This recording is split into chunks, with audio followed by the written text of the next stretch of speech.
I just realized my mic was muted that whole time, wasn't it? Crazy work. Breeze Nation, what's good? It's your boy, Pat the Designer, back at it again. Appreciate y'all for tuning in and showing love to another edition of the Windy City Breeze Sports Talk Daily. On today's episode, we are going to take a look at what the Chicago Bears did on day one of rookie minicamp, some key takeaways, some very interesting insights, all that more on today's episode of the Windy City Breeze Sports Talk Daily. Let's go.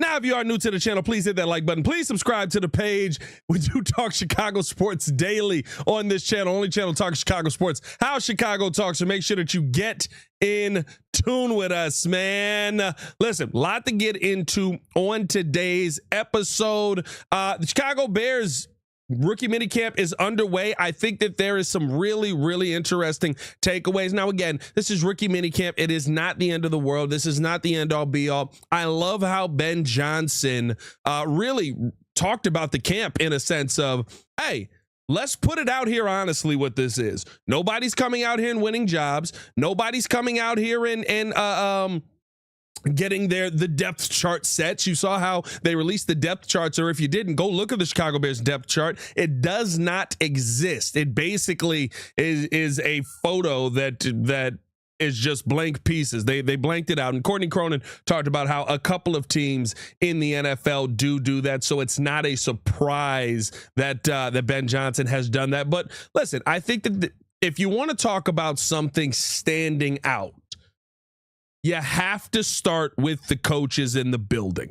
Let's talk about the standout situation that is Eric Bieniemy. That today, for me, is what stood out for this Chicago Bears team. And I talked about this, going into camp. Who was going to be the guy that was going to set the tone for what this team really was going to be? And I'll tell you what. It feels like it is Eric Bieniemy 110%. Eric Bieniemy was out there just being very vocally involved, doing a really good job of coaching these young men up, but also I felt like doing a good job of going out there and reassuring them like, hey, this is what we're doing. You're doing a good job. It's going to be fine. It's day one. Do not freak out. And that's what's important in all of this, right? It's the conversation about being able to actually be the hard coach that coaches somebody to the best of their potential, but also to be the guy who, hey, when it doesn't go great, we're going to get it right? We're going to make this work for you. And listen, we got some highlights from today. I mean, this was one for me where I thought this one was huge, as this is in the Discord. You see right here, Kyle Manungai going through the drill, right? Goes through the drill, gets over. Where you going? Where are you going, right? This is kind of him just talking to the guys. And then you see right after that, talking with Kyle Monangai here, teaching him how to do the drill. If you haven't joined the Discord, make sure that you do join up in the Discord. We're going to be dropping all this content in the Discord as well. I believe that link is in the is on the community tab. But you see, right, like there is just this want to teach. There is this want to go out there and get the most out of guys. And I think that that's what really stood out about today, about what Eric Bieniemy actually was doing. Not just going out there and yelling and being the aggressive coach that everybody expects him to be, but actually going out there and teaching these young men what it means to be in the NFL. This is where we're starting. This is where we're building on. And I thought that he did a really there were times out there where he was getting after guys. I think 35 and I keep blanking on this young man's name. We signed him. He was an undrafted free agent for us, and we ended up signing him. But there was a point today where he didn't know where he was supposed to be. Or not that he didn't know where he was supposed to be. I'm sorry. He continued to trip on the bag. He kept tripping on the bag. And Eric Bieniemy just let him know, hey, 35, the bag's not effing moving. pick your effing feet up. And when he said that, everybody's eyes went towards Eric Bieniemy.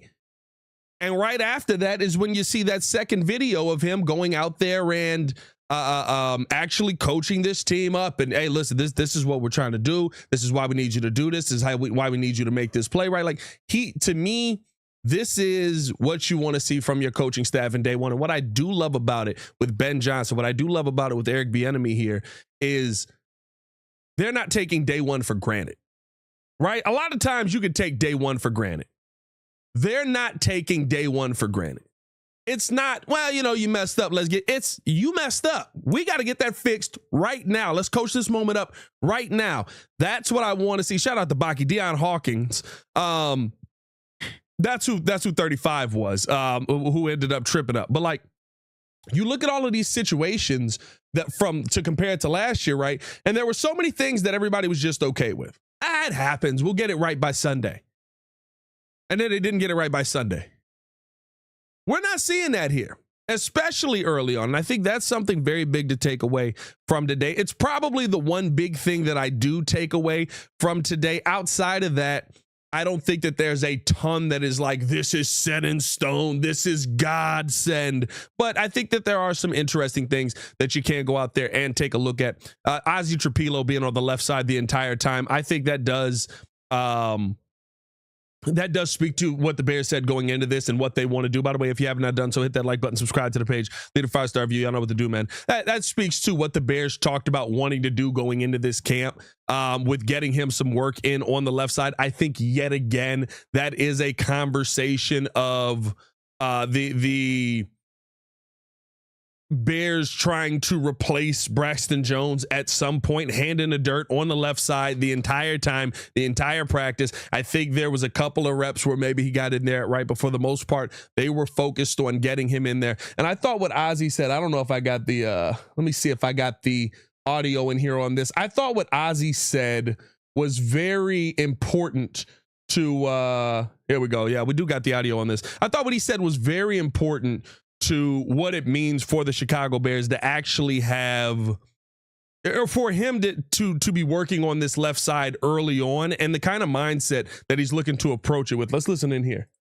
Foresee is the toughest hurdle you're going to have to overcome going from the right side to the left side. That's a good one. I don't really know if there's any specific obstacles that I'm sort of thinking of. I've touched upon this before, but in a way, if you're more used to playing right tackle at live speed, and you're still consistent with left, you feel good at left, it's almost easier when you're learning new technique because you don't just get into that flow state. Your habits are all coming back. You're hyper-focused on every movement because it's not as natural. So, in a way, it feels smoother. It feels easier to adapt to this new coaching style, new techniques, and all the above. So, what gives you the I thought that was huge. I thought that was huge. This is the first time I'd ever heard anybody speak about the left tackle position in that way.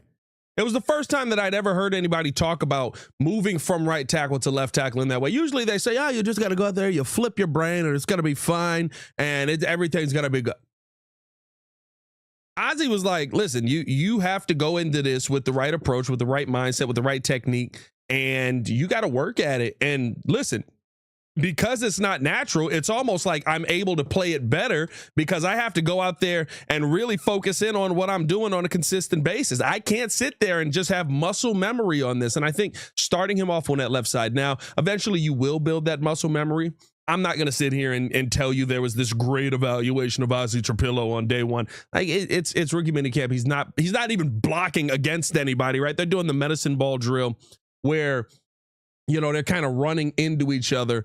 But for the most part, you're really not talking about them going out there and blocking each other or having these one-on-one drills, at least just yet. And really all you're seeing is some medicine ball stuff, some simple things that, to get their footwork in place, to get them feeling comfortable with where they're at right now, stuff like this. I mean, this is really pretty much the basis of everything that we saw today. There's not much to take away, again, from the first day of rookie minicamp, but I like the mindset that Azie Trapilo is coming in with. I think that it is going to help him in the long run at that position, and I'm excited to see what he's going to be able to do moving forward. I think he is going to be, one of those.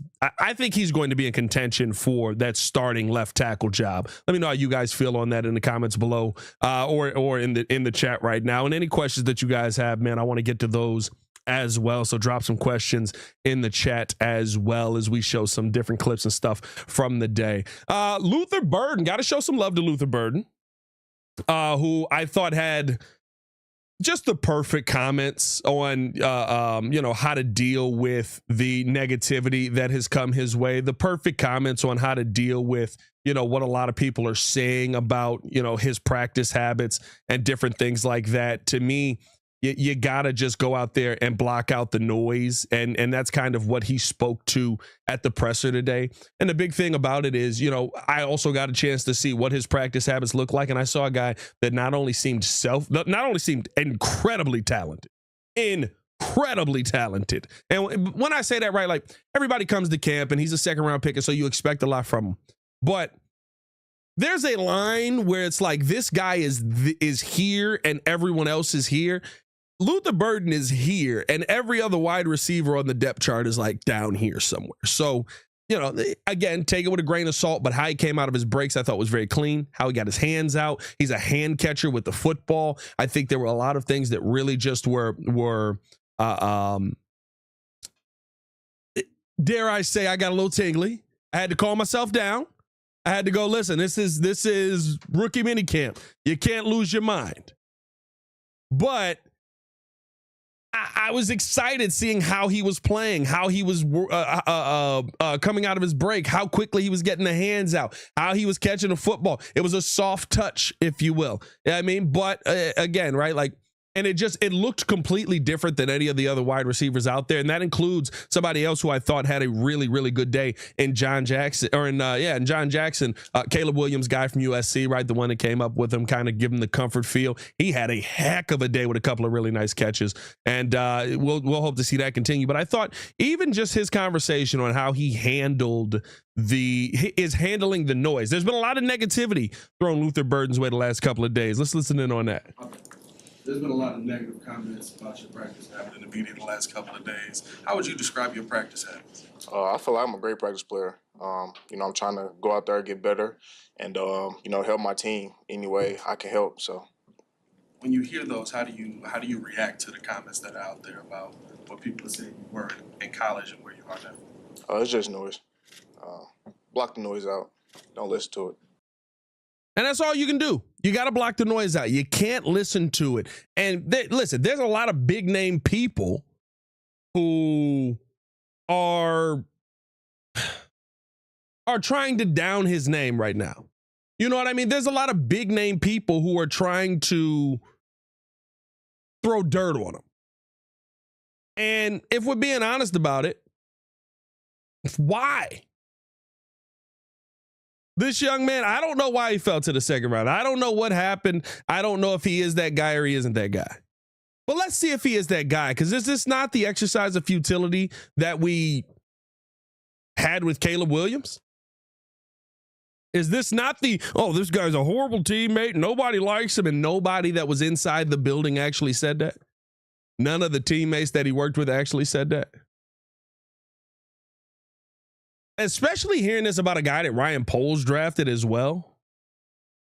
You know what I mean? Like, if we're being honest with a guy that Ryan Poles drafted, when does Ryan Poles draft a guy who is a concern on the field or is a bad personality guy? We never see that happen. So to me, it's not even I think I love the block the noise out comment. I think that is going to be big for him. And the one thing that I do love, he also said in the press conference, was everybody who's ahead of me in the draft is going to have to pay. That got me excited. That one right there got me excited. Everybody who went ahead, and we see this all the time, right? Where guys who went ahead of certain players, they can name all of the players that went ahead of them, or they can name all the wide receivers, or they can name all of the quarterbacks that ended up going ahead of them. Tom Brady, I think, can name every single quarterback in the draft that went ahead of them, right? Like there's all of these things that you have to look at, and they stay with you. And Luther Burden said, "This is going to stick with me for the rest of my life. This is going to stick with me forever." And I think that just playing with that chip on his shoulder, is something that does get me very much excited with Luther Burden. And then you see the play today. Listen, he had the one exciting play, I would say, of practice. Right? He had the one exciting play, I would say, where we were questioning if he caught it. Austin Reed threw a football that basically was at his toes, and he went down there, snatched it up, made the play, kept running through it. Now, again, this is in 7-on-7. There's all of these things that you kind of have to look at and go, take it all with a grain of salt, right? It's basically a one-on-one drill for wide receivers, but the ability to just track the ball, stay with it, get the hands in there, snatch the ball, go the other direction. Good stuff. Liked what we saw out of Luther Burden today. And again, can't take a ton from this, but what you can see, I think there's a lot of fun. One more guy that I do want to get to before we talk about the coaches, and before I get to you guys' questions here, Kyle Manungai. Speaking of hands, and hit that like button if you're a Manungai. I'm a big Manungai. Man, look. Again, it's one-on-one. Wide open, it's on air. There was a pass that was thrown about yard 2 ahead of Kyle Manungai. He just reached out, snatched it clean out of the air, 2 hands, clean grab. Eric Bieniemy was like, "Good stuff, son." Ran a great route. Kyle Manungai got hands.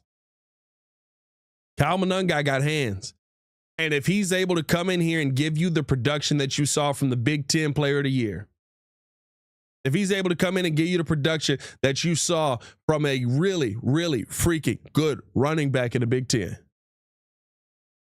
and he can catch the football, ladies and gentlemen, we may have Ashton Genty at home. And the reason I say that is because not that I think he's going to be Ashton Genty, not that I think he's going to be Omarion Hampton, but what would the reaction be if somebody who did go in that second round was doing some of the things that we saw from Kyle Manungai today? We'd be losing our mind. We'd be like, look, it was the right pick. Oh my God, look at how he's snatching the ball out of the air. He looks great. I got to get this young man credit. 7th round pick or not, I think that speaks to the depth of this draft. I don't think that speaks to who the player is. Kyle Manungai was showing the hands. The run drills were great, all of that stuff. And by then, I wish we could have done video to passing drill. By then, they had told us that we had to take the cameras down. But Kyle Manungai was out there showing the glove, getting the hands out quick, boom, snatching the ball out of the air, running the route, crisp route from Kyle Manungai. Knows what he's doing. Again, you can't sit here and have these grand ideas, but man, when you see something like that, sometimes you see something that just makes you go, ooh. You know what I mean? And when I saw Kyle Manungai get the hands out there, it made me go, ooh. When I saw Kyle Manungai out there, it made me go, ooh. That a pause? Maybe. We might have to, what's going on there? We might have to, that might have been nuts. That one might have been nuts. But as far as the pick goes, man, that's one young man that I think you really got to watch closely. Before I get to you guys' questions, and I want to, answer as many of them as possible about day 1 of rookie minicamp here. Ben Johnson's demeanor in practice, after practice, I mean, it was on full display. You could tell he was one of the happiest guys in the room. Now, it's early on, it's day 1, right? There's going to be certain ups and downs and different things that happen here that could change, how he feels about certain things. But right now, You could feel the vibe in the room when he walked in, big smile on his face, excited to be there, ready to get to work, ready to get after it. It was funny because he was like, I've never had to blow a whistle to stop a drill. Like, it took me a second to get used to that. You could just tell he was taking it all in, just like Shamar Turner talked about, right? Taking in all of the moments. He said he walked to the practice field instead of getting on the cart. He walked out to the practice field just to take in the fact that, hey man, like, I'm here. I'm in the NFL. I'm a player. I'm putting on an NFL jersey every day, and it felt so real. You know what I mean? And so, like, when you saw it from Ben Johnson, when you saw him out on the field, he was moving around. He was kind of tough to spot, honestly, because I mean he's not trying to stand out. He's got a Bears hat on. He's got Bears sweatshirt, Bears sweatpants. We were looking for him the entire day. We're like, is that Ben over there? Is that him? The only time I saw him was when he blew the whistle to stop the drill. Like, oh, there he is. I'm not gonna lie, he's a white guy that blends in. We all know that guy, right? Like, if you turn around at a bar and you're with the white guy that blends in, and then you're like, oh, God, wait a minute. You're not my friend. But, you know, like, I just think that it was good to see his demeanor on day one, and what the conversation was that a lot of the players were having, even you know, at the podium was, you know, Ben is he can be locked in. I love how Colston Loveland said he can be locked in. He can get on your butt. He can get after you and then be locked in right again and be smiles and ready to go. He truly is a next play kind of coach. That's the kind of energy that you need. And the one thing that I love that Ben Johnson did today, the one thing that I love is that Ben Johnson was letting his assistant coaches be the leaders today of the practice. He wasn't trying to be overbearing and prove, I'm the head coach. This is my practice. I'm not an idiot, if you remember that, right? The Matt Nagy situation. Mike Smith said, I'm that white guy. Mike Smith's like, I'm that white guy. You lose me at a bar, I'm lost. But he was letting Eric Bieniemy deal with his group. He was letting Dan Richard deal with the offensive lineman. He was letting Al Harris deal with the DBs. By the way, Zay Frazier looks tiny. Zay Frazier looks so small. He's going to have to put some weight on, brother. He looks so small. But, you know, like you have to let your position coaches do their jobs for you to be able to get the most out of it. And a lot of new head coaches don't realize that. A lot of new head coaches feel like they have to be in every room. They have to talk to everybody. They have to be in everyone's face. And that's not that's not how Ben Johnson operated day one of rookie minicamp. I was excited to see that because that is one of the guys that I thought, that is one of the things that I thought as a new head coach he may have to deal with. But again, that's why Dennis Allen is there. Dennis Allen has done this before. Eric Bieniemy's been an OC. He's been that guy in that room. You know what I mean? So we'll see what ends up happening. I want to get to some of you guys' questions, man. Send your questions in. Mr. Blue Sky said, your breakout candidate of the year not named Caleb Williams. That's a good question. That's a good question. Your breakout you know what? I'm going to go. I think that there's a relationship built up and you're already on the same page with this guy. And it may push some other people to a different, part of the depth chart and stuff like that. And hit the like button, subscribe to the page, leave a 5-star review. Y'all know what to do. I would say the guy that I'm actually expecting a breakout season from would be Rome Odunze. Because that relationship with him and Caleb Williams was there. To be honest with you, we didn't see Rome get in a position where he could go out there and get a ton of yak. Rome is a yak monster. Rome is a absolute yak monster. And if you get the ball into Rome's hands, I think that he can do some incredibly, incredibly special thing. And so for me, I would say Rome Odunze would be the guy that I'm probably most focused on having his breakout season this year. Let's see if I love that y'all are going back and forth with Don Burr in this mug, bro. How is Ben gonna run this training camp? What are you looking for to be different? Shout out Michael Anthony. I think, listen, what he said today I thought was very telling with, that he's going through a feeling out process with the coaches, just like the coaches are going through a feeling out process with the players. The players are going through a feeling out process with, of course, right, like this style of camp. And again, this is the rookie mini camp. And so I think right now Ben Johnson is learning his coaches. But if he runs it like today, this is how the best teams run it. You trust your position coaches to do their jobs. And either you're going to trust them or you're going to be overbearing and over controlling. And those situations usually don't end up working for the better. They don't. And so I would rather see him be able to go out there and let his position coaches work out what they need to see, what they need to do. And he is the guy that can go out there and delegate. And then when it comes down to getting the offense right, you go out there and you get the offense right. But yeah, man, I think training camp probably is going to be a lot of the assistant coaches doing a lot of the heavy lifting. And then Ben Johnson brings everybody together. And the one thing I will say, everybody was moving. Everybody was moving. It was intense. It wasn't no standing around doing nothing. It was intense in there. Major Burns' older brother checking in. Are you really Major Burns' older brother?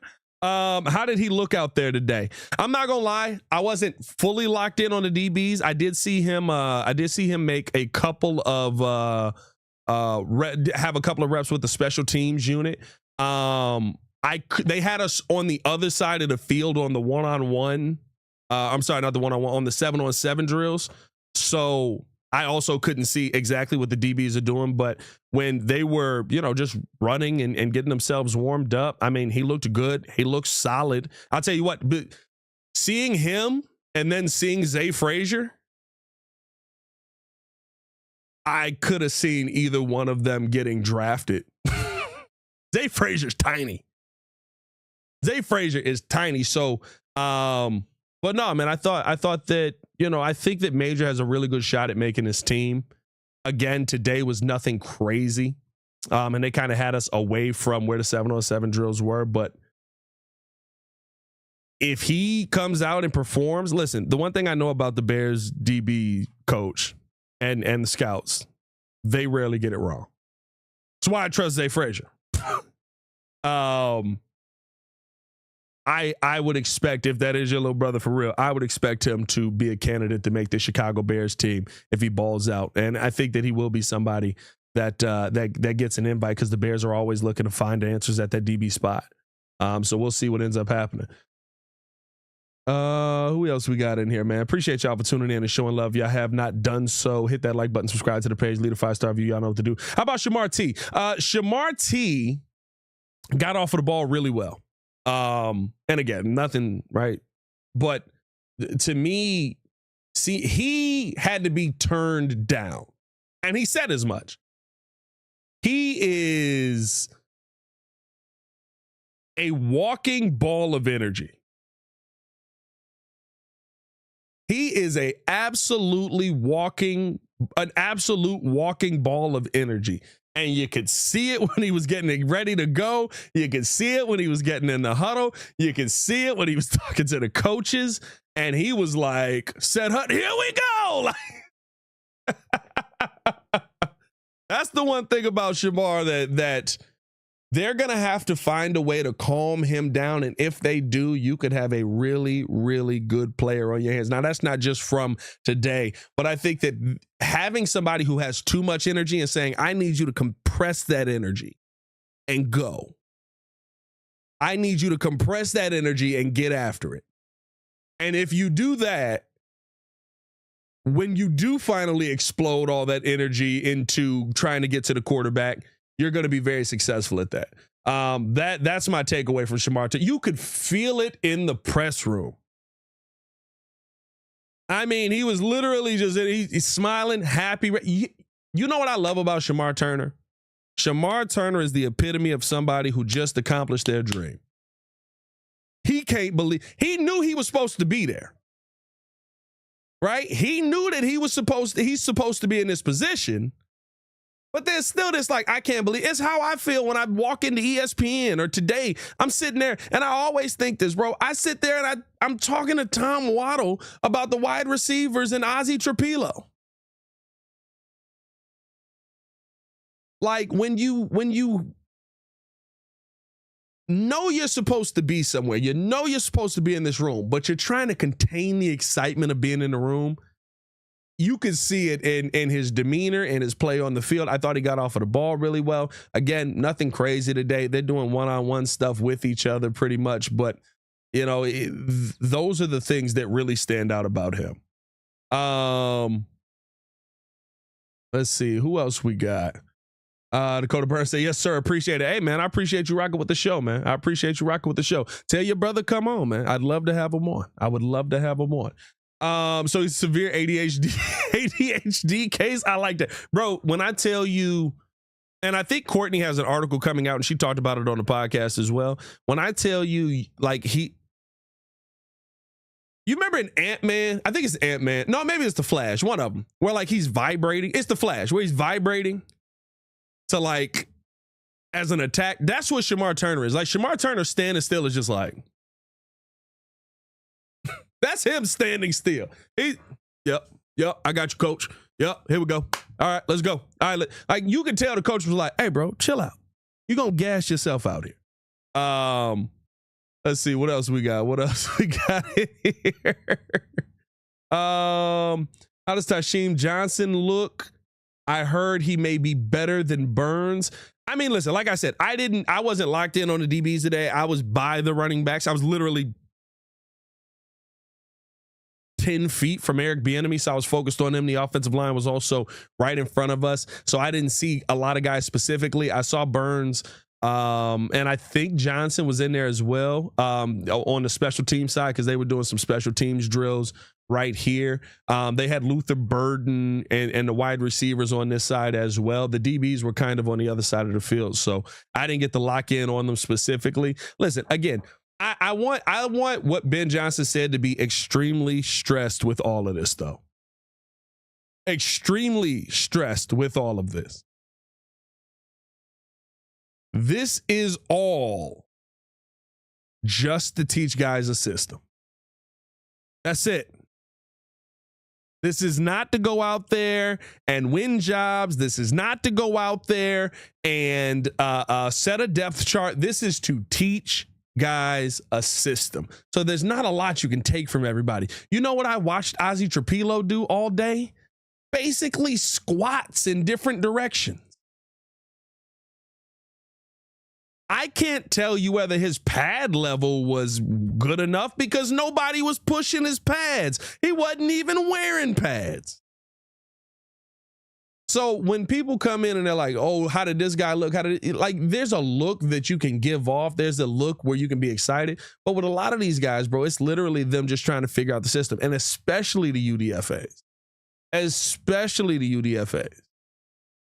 Those are the guys to me that really are like, I mean, there's a clear gap between a lot of the guys who were drafted and some of the UDFAs, especially like in the wide receiver room. But like, they're just trying to figure it out and be on the field right now. That's really where I think a lot of these guys are. Let's see. Let's get a couple more questions in here, man. Appreciate y'all for rocking with us. So we have Spider-Man and Flash. Haha. Bro, I mean, I guess you can call him Quicksilver if you want to, even though Flash is faster than Quicksilver. That's a whole different thing if you wanted to keep it Marvel. But no, bro, like Shamar Turner is like just a complete ball of energy. What player is Turner similar to?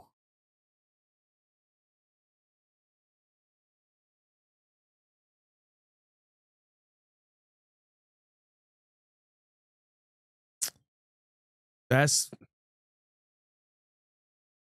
don't know, bro. I don't remember anybody coming in this energetic at the defense. I'm sure there was somebody, but I'm trying to think of. Let's see. I can't even think of anybody right now. Let's see who they have him comped to. Because seeing him today, like here's the thing, right? As a football player, I think he's going to be extremely well because I think he never fit into a two-gap system. Right. So he was in a two-gap system. I don't think that he ever fit into that. I don't think his brain ever switched over to him being a two-gap style of player. And so I think he's always been a one-gap style player, or a penetrating style player, I should say. And because of that, I think that that's why you'll see him acclimate to the NFL really quickly here. I'm trying to see if anybody has a comp. I couldn't even give you a name. Right. It's almost, I would say, if you want to talk about it, right, he could be a Javon Dexter, but who's able to get off of the ball quicker, who's actually able to kind of just focus in on that. But I'm trying to think of an actual player comp that would make sense. That's a good question. Let me look around, because bro, seeing him today, I don't remember seeing anybody who was young like this that was like just a ball of energy. What else we got? Never heard of the street fight. I love that y'all are just in this mug fighting with Don Burr. As far as when the train was more, I think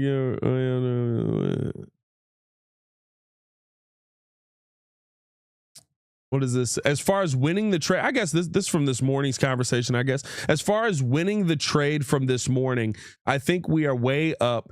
But if Young wins a title with the Panthers and we don't think, you can't say, and we don't, then you can't say we won the trade. I don't think that will happen, though. My whole point was not to say, and I think that's where a lot of people lost that conversation, because I saw a lot of the comments that were in there. My point in that conversation this morning, and what he's talking about, was I asked, did the Bears 100% definitively win the Bryce Young trade? And my point is, can you close the book where there's players that we don't know if they're going to be on this team? Now, you may say he went just quarterback to quarterback. I think there's a conversation there. But we got to see careers play out. You got to see careers play out. If you're not going to see, if you're not to the point where you can say definitively that this guy's career is better than this guy's career, I don't think you can close the book on a trade. I think you got to see how this works out. You know what makes the big trade for Dallas that much bigger? Right, is that they won all the time. They won multiple Super Bowls.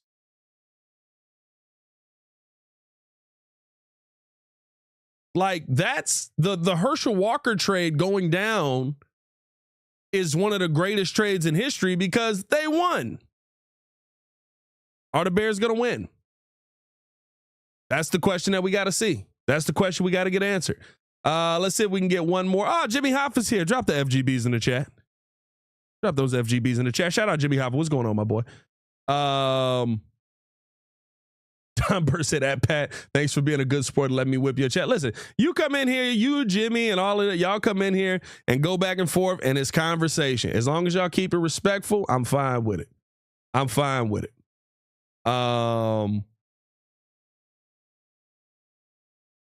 Yo, Pat, I know it's only rookie minicamp day one, but did you notice a massive difference in O-line assignments as far as detail under Rashard than Semo? No. They were standing with each other, and the O-line coach was calling, say, hut,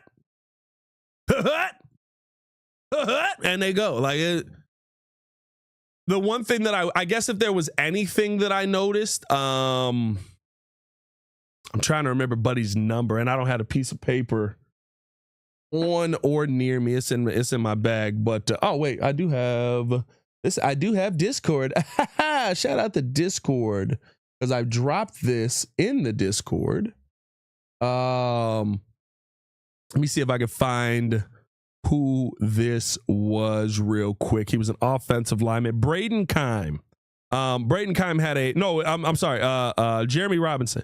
His name is defensive line. No, I was right. Braden Kime, 74. Had a false start.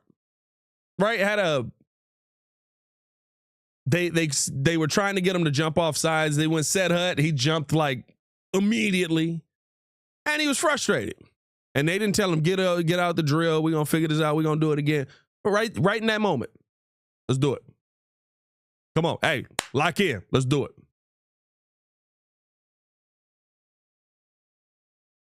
That was it. Do it again. You don't get to walk away. You don't get to do this over or do this later. We going to fix this right now. This is day one. Those are the things that I'm looking for. Those are the things that I really want to see. Brandon Green said, I have a question about Detroit with Ben Johnson. Should we have their number? Listen, I love the back and forth that we have it with Don Burr.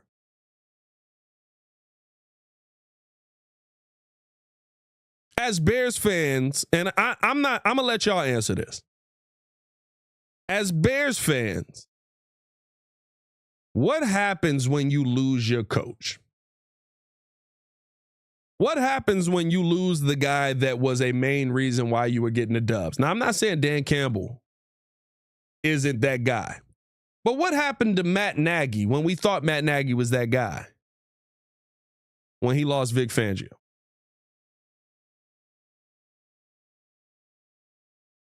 It's hard.